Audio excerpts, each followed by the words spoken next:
আসসালামু আলাইকুম ওয়া রাহমাতুল্লাহি ওয়া বারাকাতুহু। প্রিয় দেশবাসী, আমাদের থেকে যারা জ্ঞানী বুদ্ধিজীবীরা, বড় বড় এমপি মন্ত্রীরা, সবাইকে সালাম জানাই।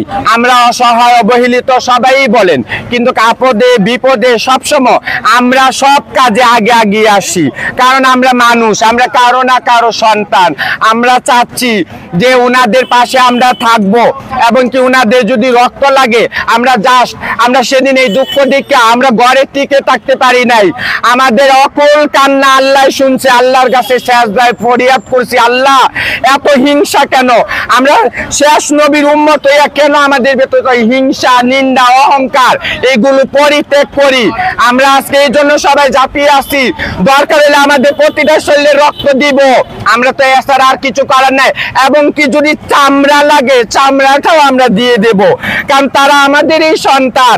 তাদের সন্তানকে নাচিয়ে আমরা দুটা খেয়েছি, আমাদেরকে খাওয়ায়। আজকে জনগণ আমাদেরকে খাওয়াচ্ছে বললই আজকে আমাদের মিডিয়া ভাইরা আপনাদের বক্তব্য নেয়। আর সবচেয়ে বড় কথা হলো আগে আল্লাহ, তারপরে এই সমাজ, যেই সমাজে আমাদের এই জনগোষ্ঠীরে চালাচ্ছেন। দ্বিতীয় কথা, কেন আমাদের দেশ হলো শাহজালাল শাহপরাণ জন্মভূমি, এই ভূমিতে কেন এত অহংকার, কেন এত হিংসা, কেন এত মতামত, কেন এত ভেদাভেদ হবে? আমরা এক নবীর উম্মত, আমরা একাকার হয়ে সবাই গঠন করব সমাজ। আমাদের ভিতরে এত খাই খাই জিনিসটা কেন রে ভাই? কদিনের জিন্দিগি? আপনারা দেখেন নাই আবু জাহালের কি হয়েছে, আবু লাহাবের কি হয়েছে, নমরুদের কি হয়েছে, ফেরাউনের কি হয়েছে? এত কিছু দেখা আপনারা তো যারা টাকাওয়ালা সবাই তো হজ করতে যান, মক্কা মদিনায় যাইয়া শুইয়া দেখে আসেন, সেইখান থেকেও আপনারা একটু দয়া নিয়ে আসেন না?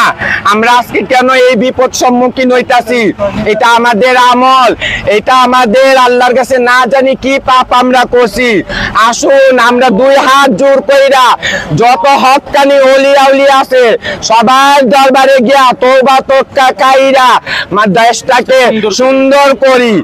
মতামত ভেদাভেদ, মারামারি, কাটাকাটি, হানাহানি মারা বন্ধ করে। আজকে দেখেন, আগে দেখছি মানুষ মারলে একবারে মাইরা ফেলতো, আর এখন মানুষ মারলে কি করে? পিছের থেকে উস্কানি দেয়, মার মার মার। কেন রে ভাই? আমরা তো মানুষ, আল্লাহর সৃষ্টি করছে, আমাদের পথভ্রষ্ট করব। শয়তানে আল্লাহ থেকে শক্তি চাই আনছে, আজকে আমরা শয়তানকে কেন ফলো করব? আজকে আমরা ওই লোকটারে বাঁচাই, দশজনে ধরে বাঁচাই, শিক্ষা দেই, কিন্তু জানে মারা তো কোনো এখতিয়ার নাই। আল্লাহর রাসূল তো একটা মশা মাছিকেও মারে নাই। সেই নবীর উম্মতই আজকে প্রতিটা দিন মানুষকে মেরে ফেলতাছি। এটা কেন হচ্ছে? আপনারা এত বড় বড় মানুষ, দেশের ভিতরে এমন কর্মকর্তারা আছেন, এসব মারামারি বন্ধ করেন। মারামারি বন্ধ কইরা সবাই একশো গজিত